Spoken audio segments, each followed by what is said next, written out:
I worked in an assisted living facility. I had to make sure that everyone was okay. She said a shadowy man comes into the room. If I was to call out for help, no one would be able to hear me. I never felt fully comfortable at work. I felt like something was going to happen in that hallway. In long-term care, we experience a lot of death. Very unsettling to enter a resident's room after they've passed away. The man in black is there to punish you. That feeling of dread kept getting stronger and stronger. It fed off the darkness. The door slammed shut. I felt very scared.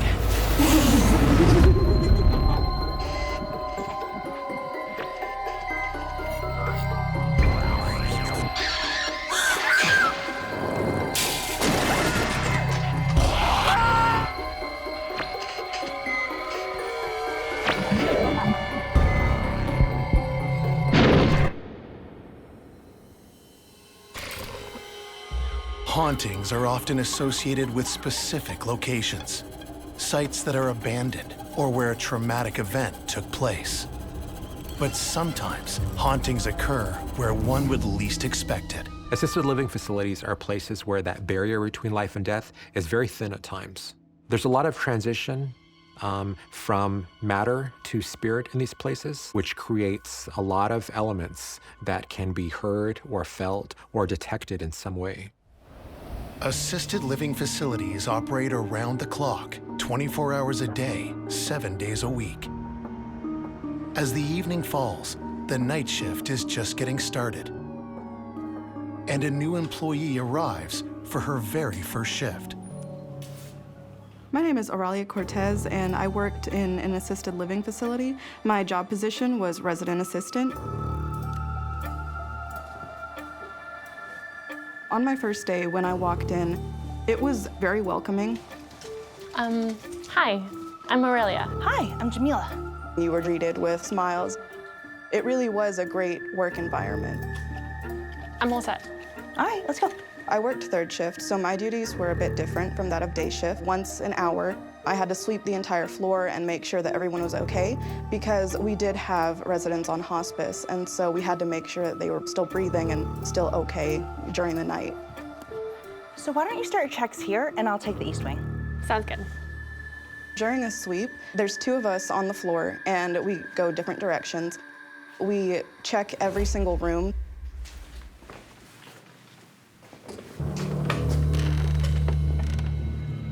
We open the door, we shine a light in there just to make sure they're still breathing. We count for 3 breaths. 1, 2, 3. And then once we are sure that they're okay, then we move on to the next door. As we got later into the night, we moved into the living room. And we sit there to keep an eye and make sure that the residents don't try to wander out.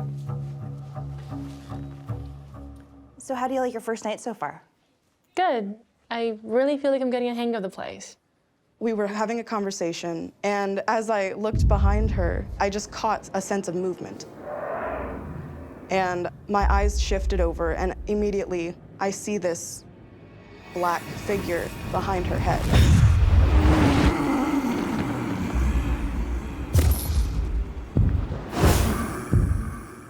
It was at that door, and it disappeared. I was just kind of in shock. Oralia, are you okay? She asked me, she said, you know, what's wrong? What happened? And I just looked at her and I said, you know, there was someone behind you. And she just said, that's impossible. And I said, yeah, I thought so too. She got very nervous.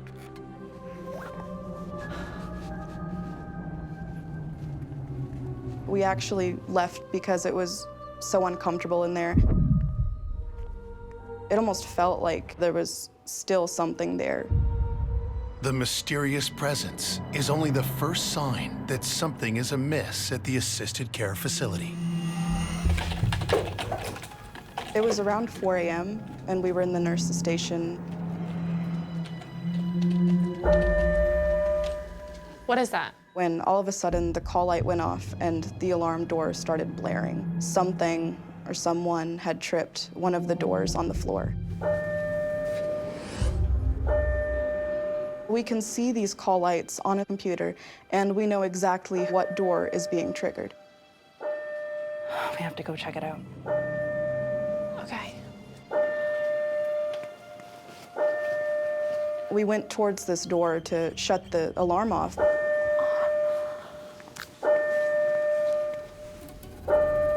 It was the same doorway where I had previously seen the entity.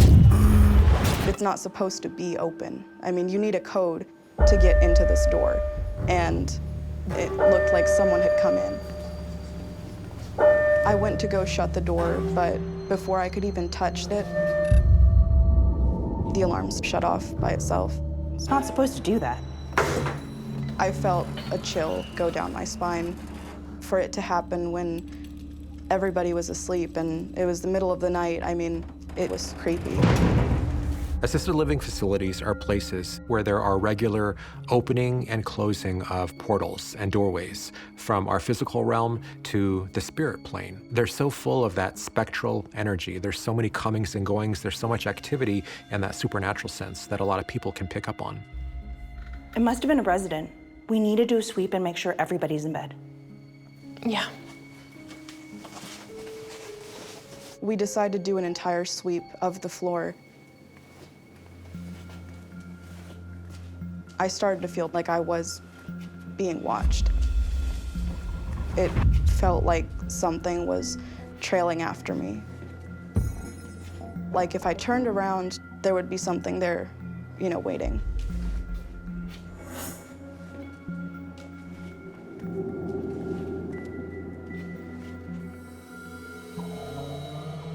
Nobody was even awake. Looks like everyone's asleep.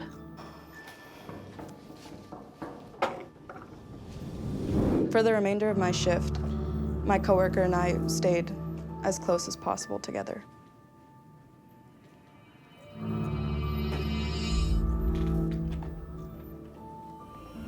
The morning arrives, bringing relief to the night shift. Shift change happens at 7 in the morning. I thought about saying something about what I had experienced and what I saw, but it turns out that I didn't have to say anything. So, you survived your first night shift? One of the other employees said, "Oh, how'd you survive, you know, your first third shift?" What do you mean? Didn't you see anything strange?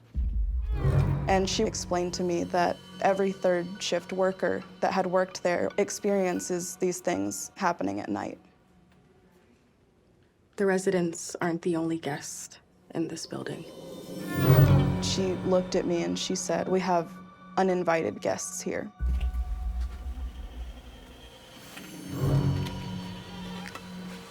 You know, I felt a chill. It was eerie to hear her say that, especially after what had just happened.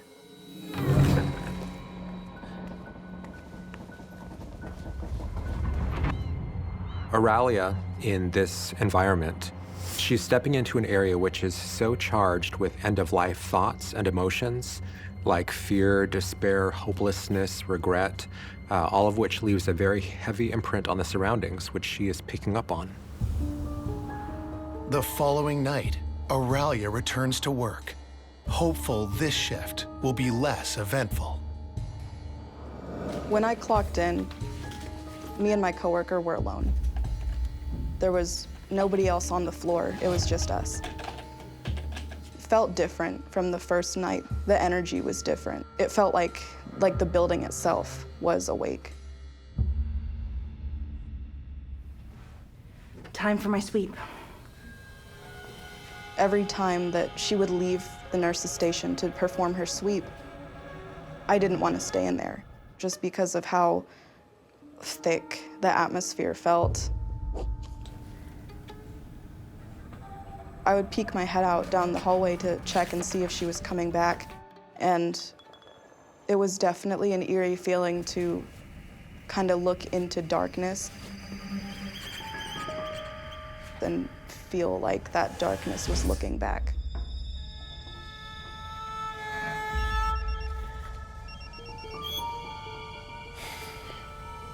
Mrs. Gordon. There was this one patient that was completely bedbound, and I had to go in to, change her every couple of hours. Mrs. Gordon, what's going on? What's wrong? Don't leave me alone. I don't want to be alone in here. She said, please don't leave. I asked her, I said, why don't you want me to leave? He comes into my room. A man? And she said, when you leave, a man comes into the room, and I don't want him here. His clothes are all black, and he has a black hat. She described a tall, shadowy man dressed in all black. And she said he stands in her doorway and he watches her. He's here now. Where? There. There. There was nothing there. It's okay. It's okay. I'll stay here. Okay. We've had multiple residents describe a tall, shadowy man, and they say that he stands at their bedside in silence. We called it the man in black because of its appearance. My coworkers, they think that the man in black is a benign or helpful entity. He doesn't seem like he means to cause people so much fear, but there is another entity that is definitely the opposite of that. We refer to her as the woman in white, and it's almost like she's the complete opposite of the man in black. The man in black and the lady in white are both well-known tropes. They both appear in ghost stories and claims of hauntings for hundreds of years. It's easy for us to assume that the lady in white is a good, kind, benevolent spirit, and the man in black is aggressive and ill-intentioned. We should hold our horses, though, when it comes down to that assumption, because in this case, things turn out to be quite the contrary. It's so hot in here. When she shows up, And you're burning up. residents start complaining that they feel like their skin is burning or that they're on fire. They describe burning, they describe pain. It's her.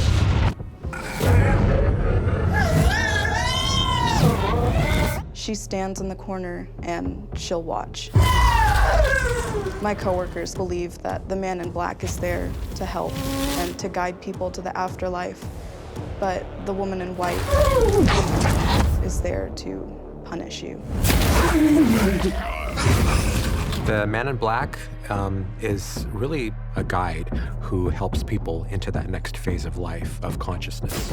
It's their job to go to where there are people on the verge of death and to escort them without any interference from the living or other entities. And then you have this woman in white who is very malevolent and malicious, and she doesn't want this transference happening. Maybe she didn't have a guide, and maybe all she sees is anger and rage. If she's thinking of someone with such hatred, then maybe burning in hell, they're gonna feel those sensations of burning in their body. If a resident reported seeing the man in black or the woman in white, we know that they don't have very long. There was nothing that I could do about that. I'm right here with you. What gave me peace of mind was knowing that despite what was happening, I could do my best to at least make them comfortable. Make sure that they at least felt loved in their last days. I don't think that there was a single night that I walked into work and something didn't happen.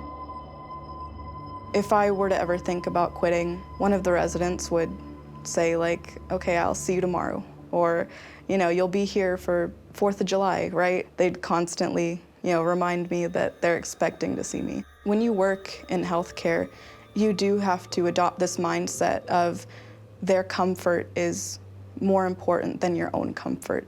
So despite certain things happening around me, I knew that I needed to stay for the people that relied on me. Months into her job, Oralia discovers the man in black and woman in white are not the only spirits who haunt the care home. Yep, I'll let her know. Thank you. My coworker was on her lunch break, and so it was just me.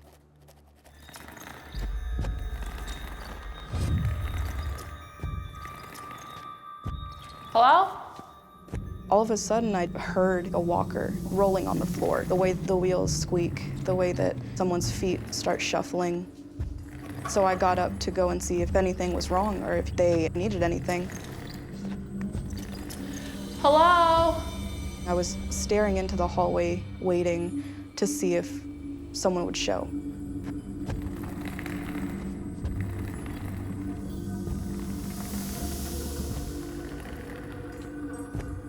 Can I help you? I ended up seeing, it looked like a person standing there.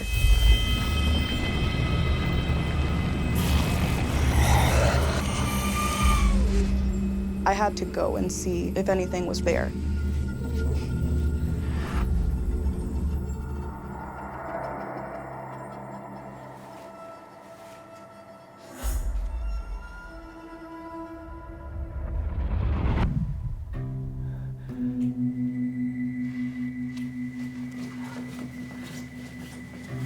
There was no one there.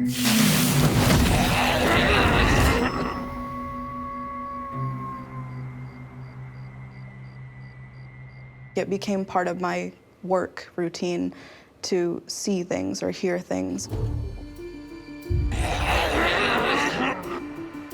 I don't think that there was a single night that I walked into work and something didn't happen. I decided to stay there for the residents, despite everything that was happening. I had always told myself that so long as nothing physical is happening to me, then I'm okay with it. Although Oralia stands guard at the assisted care home, she has no control over what enters the facility. It was a regular night. One of the residents asked me if I could get her a cup of ice from the kitchen. Sure thing. I told her, of course. So I go down to the kitchen. Because it's nighttime, all of the lights are off, except for the emergency light that's hanging in the kitchen. So grab that cup of ice.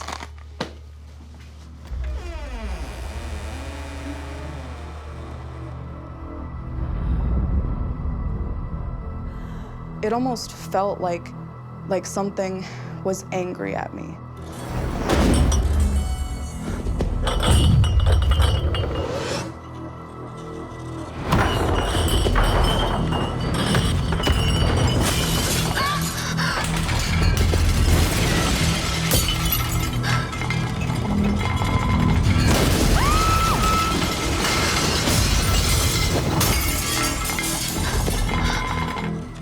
I was so scared that I couldn't move.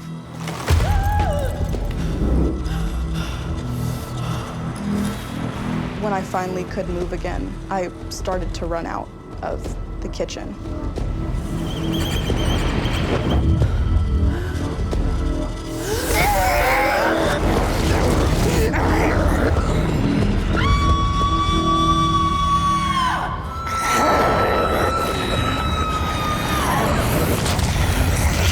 My blood ran cold. I was terrified. I didn't know if this thing was trying to target me for a reason or just, it was just there and I was there at the same time.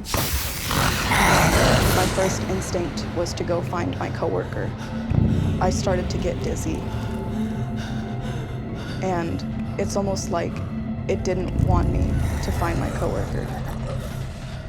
And it didn't want me to say anything about what I had seen. When I found my coworker, she looked at me like I was crazy. I asked her, "Why are you looking at me like that?" And she said, "What did you do to yourself?" What are you talking about? Your neck. I didn't know what she was talking about. And she told me to go look in the mirror in the bathroom.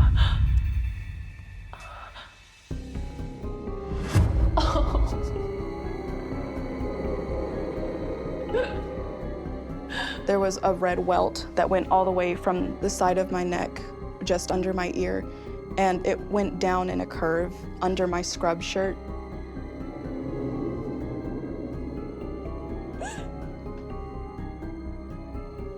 I felt invaded. I felt like this was the breaking point for me because I had been violated in some kind of way by something that I couldn't even see. Usually when we're confronted with the unknown, as Oralia is, it generates fear.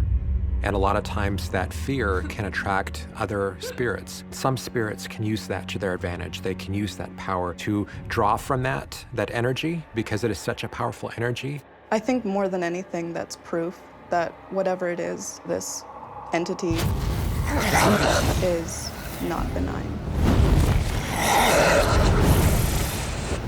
I 100% believe that it's of evil origin.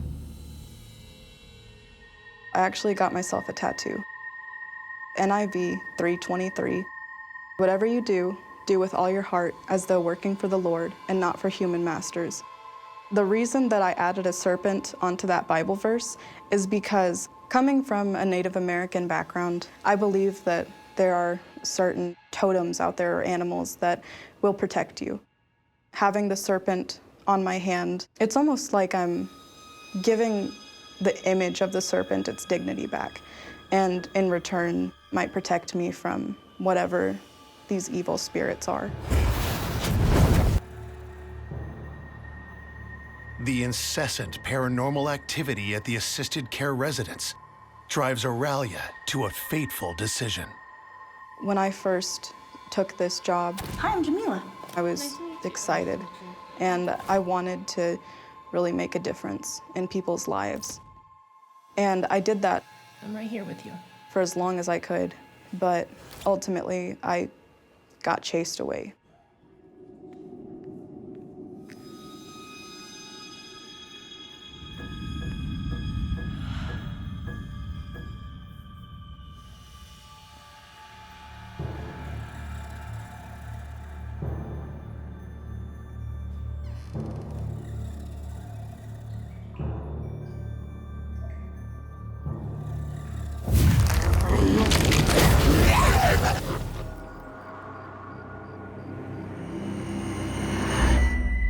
From assisted care to long-term care, these facilities provide essential around-the-clock services. For emerging medical workers, it's a chance to gain valuable experience. Some get more than they bargained for. My name is Emily. I was a nurse's aide, and I worked in a long-term care facility. So this was a summertime job for me. I was in between semesters at the time.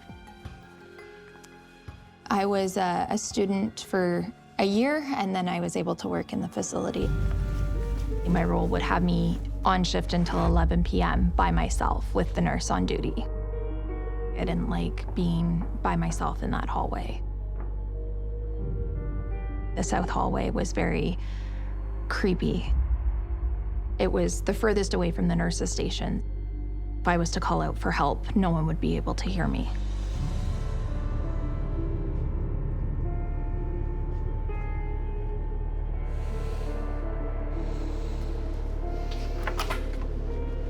Hi, Lou. I have the earplugs you were asking for. Oh, finally.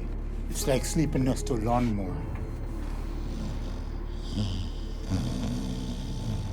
There were 2 male residents staying in that room. Even though it was clean, it felt messy and sticky and chaotic.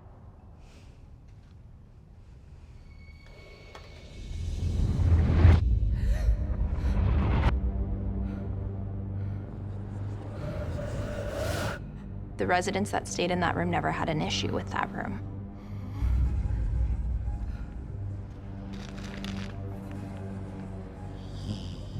I'm gonna check in later on my rounds.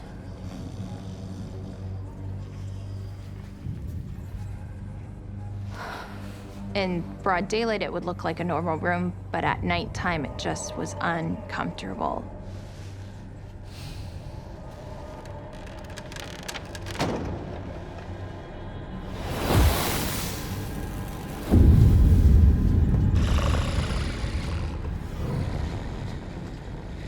That night felt off from the beginning of my shift. I never felt fully comfortable at work. I felt like something was going to happen.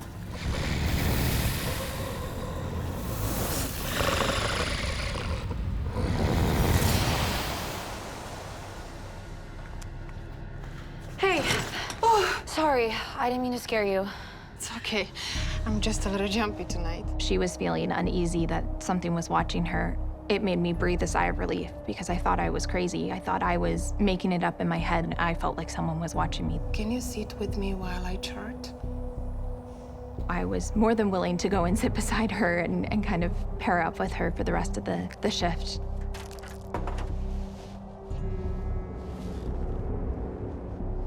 We both were on edge. We both wanted to be relatively close to each other.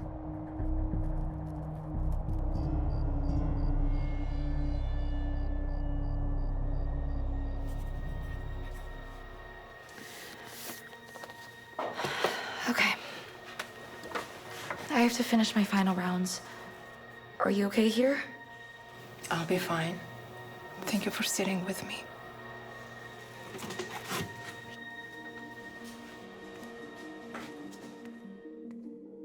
I was able to walk down the west hallway and the east hallway with no problems, no feeling of dread.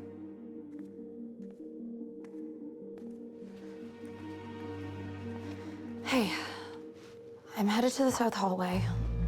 If I'm not back in 5 minutes. Just come and find me in 5 minutes, because I had a dreadful feeling that something was going to happen in that hallway.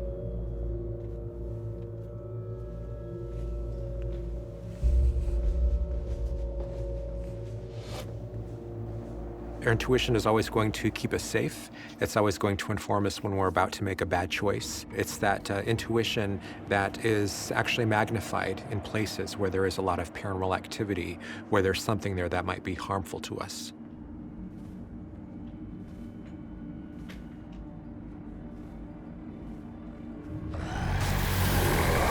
That feeling of dread kept getting stronger and stronger. I saw something move while I was walking.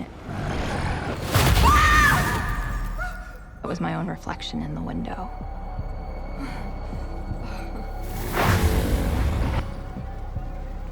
As I stepped into the threshold of the hallway, I had the hair on my back stand up and just didn't really want to continue any further, but I had to continue my job.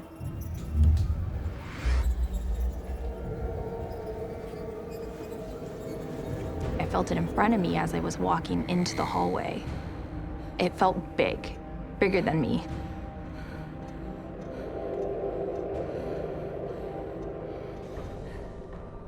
I felt like I was staring something down, but I couldn't actually see anything.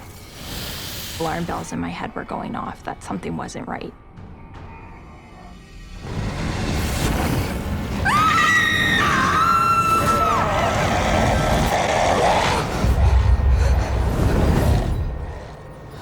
I noticed a large, dark mass dart into the room.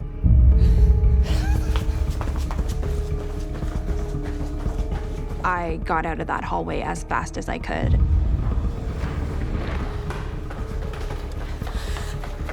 I saw something. It went into one of the rooms. The residents. Can you come with me to check up on them? I went back to the nurse's station to tell the nurse what I had seen and to bring her along to finish my rounds down that hallway. She believed me. She was more than willing to come with me because of the fact that she felt so uneasy and so on edge.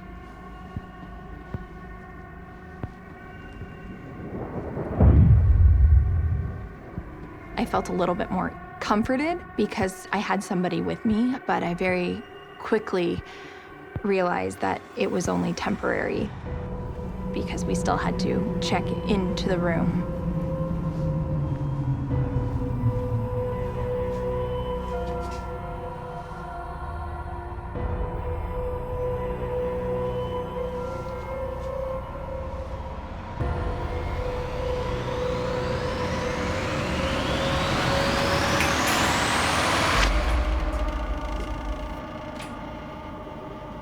We didn't actually cross the threshold of the door, but could hear both of the residents breathing, so we knew that the patients were alive and well.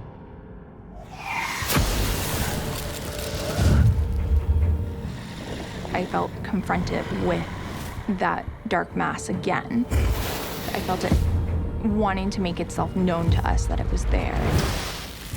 Very territorial, very macho, like, you're a young female, I'm a male. We didn't go into that room at all.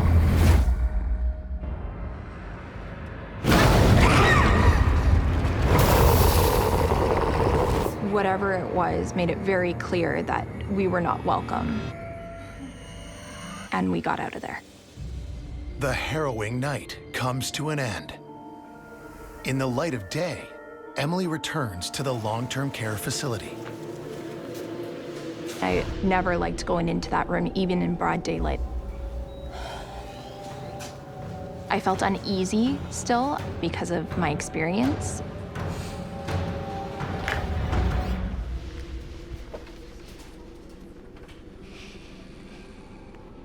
Hi, Lou. I'm just here to let you and Bert know that dinner's ready.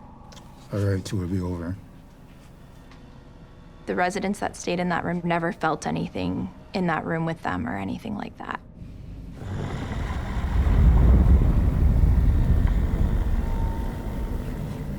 I think it knew I felt it, and it fed off that energy. It fed off the uncomfortable, the dread, the darkness. When I was going back to school after the summer was over, that's when I started to share my experience. We were kind of swapping ghost stories one night, and one of the other PSWs who used to work my bath line did say she felt uncomfortable in that room as well. And during that time frame, we were two of the youngest women working at the facility. Many of the other PSWs kind of nodded their heads in agreement. None of the male PSWs reported feeling that same presence. Years later, when I returned as a nurse, there was 2 females in that room at that point. And I didn't feel the same uncomfortable feeling. I honestly feel like that male black mass presence left when the 2 males did. I do believe that the presence was associated with at least one of the males in there, whether it be a loved one that passed or just something that was able to latch on to them. The last thing that occurs to us would be just to tell a spirit to go away, to show them that this is our territory too, and we're going to defend it, and we're not afraid of them.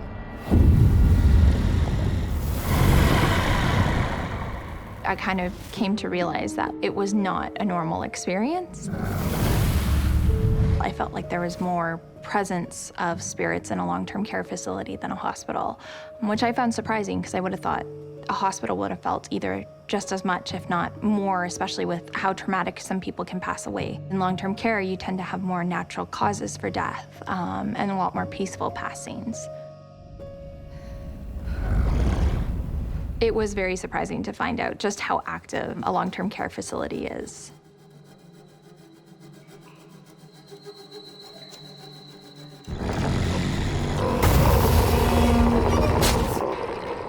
Long-term care facilities are often the final home for its residents. For a restless spirit, though, it can be a forever home, as nurse Kaitlyn Elizabeth will come to see during her tenure in assisted care. I worked as an RPN, registered practical nurse, in a long-term care facility.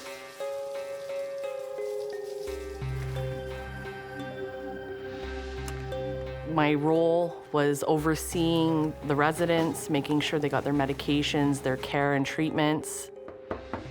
I got into the nursing profession because I had elderly grandparents and they were often sick. So I always knew that I wanted to be a nurse, and I absolutely love helping people. There you go. That will help with the pain. Thank you, Kaitlyn. Get some rest. I'll check on you in a bit. Thank you. I feel that sometimes long-term cares can be institutionalized, where this felt like a home. A long-term stay is different for each resident, and often only as long as the remainder of their life. In long-term care, we experience a lot of death. One night, I had a resident pass away. It was expected. The family was at the bedside. I went about my shift and let them take their time. And they said their goodbyes. They took some belongings of hers and they left. One important thing for me in long-term care is making sure a family has time with their loved one after they've passed. This particular resident was incredibly sweet, was one of my favorite residents, really hit home.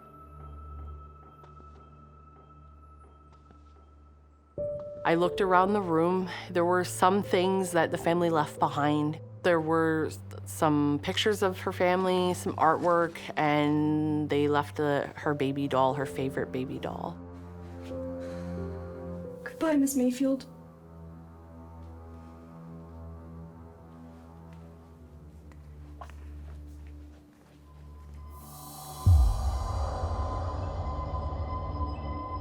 I closed the door out of respect for this resident, and I went back to go sit and chart.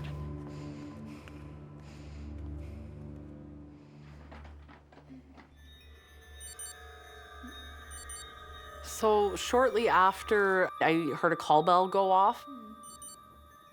I looked over and I noticed that it was the room that I had just left.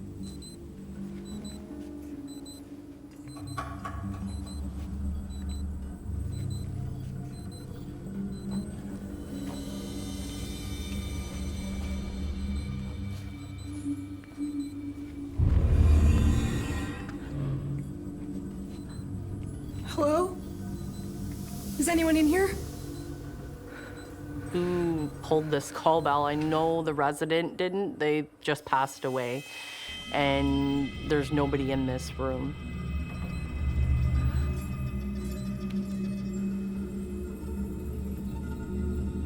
I turned it off. I kind of shook my head, not knowing what to think. And I left the room.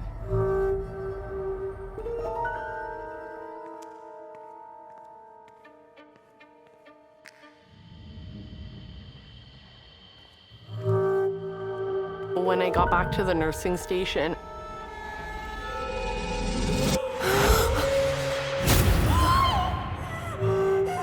there was the doll from this resident that had just passed away sitting on the keyboard.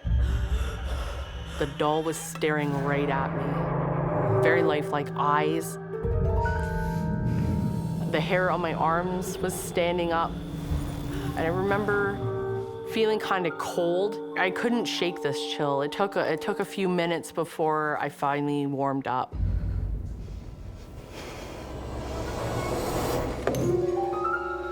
Definitely very creepy looking doll.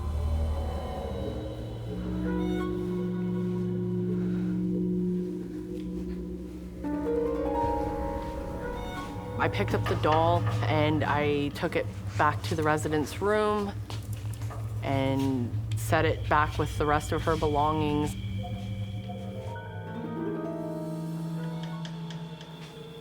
I felt very creeped out. Very unsettling to enter a resident's room after they've passed away.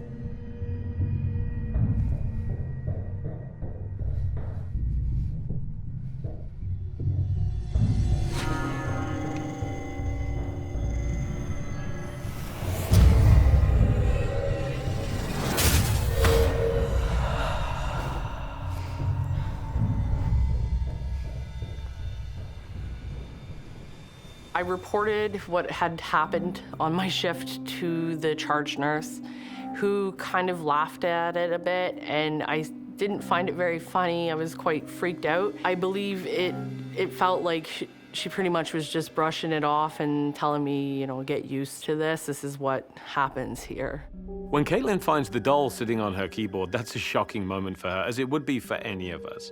It's one thing to hear noises, it's one thing to see electrical phenomena like call lights coming on, but to physically move something with the mass of a doll from one place to another and to put that in an area that is so blatantly there to be discovered implies that this spirit, Whoever or whatever it is really wants to get Kaitlyn's attention.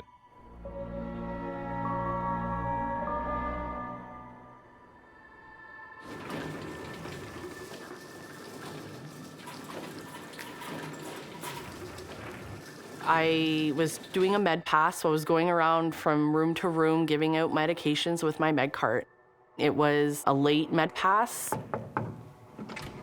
so everybody was in bed. I locked the wheels, I locked the drawers, and I went in.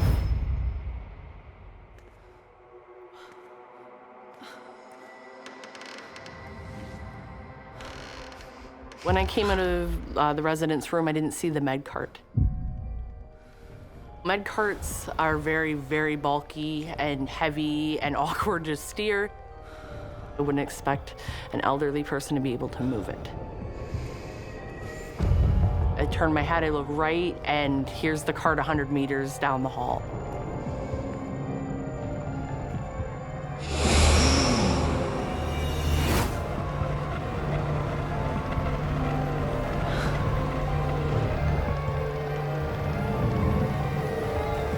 I felt very scared.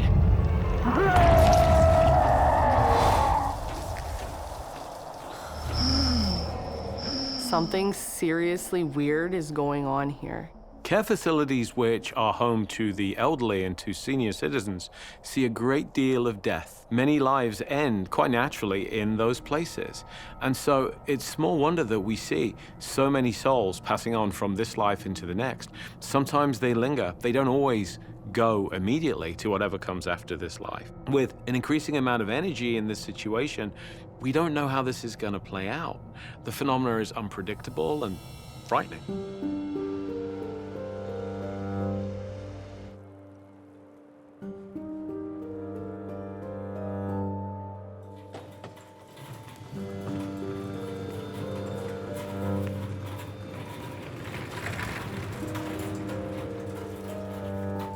Shortly after the incident, I took a night shift.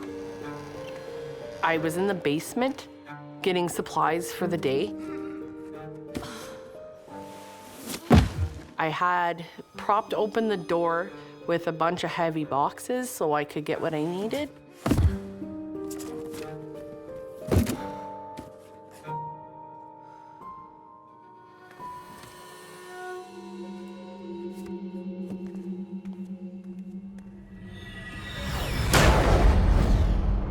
The door slammed shut.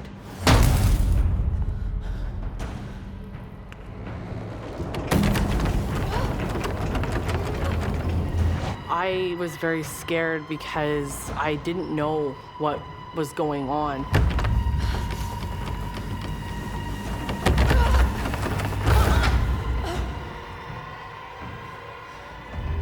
I looked down the hall. And I see the boxes that I've just used to prop open the door are now down the hallway. It looked like somebody flung the boxes down the hall. The amount of force to move those boxes, I felt threatened because there was nobody around. I was the only nurse in the building.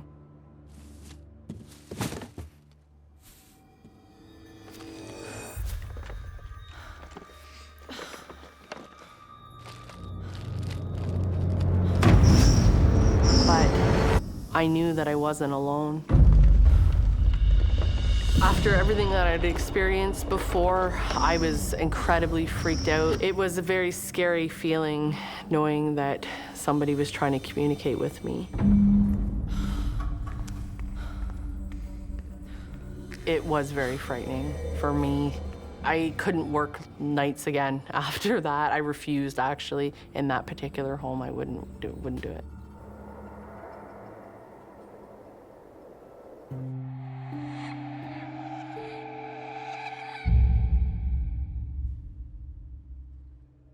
I've had coworkers tell me they've heard children laughing. I've had doors close. There are many things that I've experienced in long-term care that I can't explain. At first, I didn't know what to think about what I had experienced. With time, I've analyzed it.